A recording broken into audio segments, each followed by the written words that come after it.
బానో దేవేందర్ అన్నా నీ గురించి ఖమ్మం మార్కెట్లో మాట్లాడుకుంటున్నారు. మంచి మాటకారి ఎప్పుడోసారి ఎమ్మెల్యే అవుతాడు అని అంటున్నారు. Thank you so much. మాటకారి ఒక్కటే కాదు, మనము ఒట్టిగా ఉన్న వాళ్ళను ఒట్టిగానే మాటలతో ఎందుకు బొల్త కొట్టిస్తాం, కానీ మనల్ని దళితులు, బీసీలు, ఎస్టీలను ఎవరైనా కించపరిస్తే ఊరుకునేది లేదు. ఒకటి మన సిద్ధాంతం, మన భావజాలం, అంబేద్కర్ గారు, కాంచీరామ్ గారు, సర్దార్ సర్వాయి పాపన్న గౌడు, చాకలి ఐలమ్మ, వీళ్ళ దారిలో మనం అడుగులు వేస్తున్నాం. కాబట్టి చిలక ప్రవీణ్ లాంటి వాడిని మీరు అసెంబ్లీలో కూర్చోండి, మీకు 2 చేతులు ఎత్తి దండం పెట్టి మళ్ళీ చెప్తున్నా స్టేషన్ గన్పూర్ ప్రజలకు, నన్ను ఒక్కసారి అసెంబ్లీకి పంపించండి.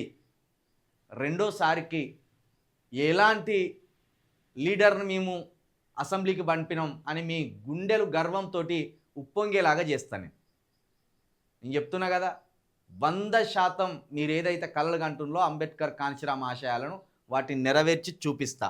కాబట్టి ఖమ్మం మార్కెట్లోనే కాదు, తెలంగాణ మొత్తం మాట్లాడుకోవాలి చిలక ప్రవీణ్ గురించి.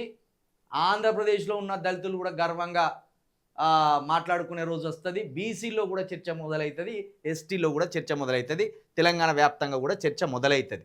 మీరు ఆశీర్వదిస్తే, మీరు అసెంబ్లీకి పంపితే.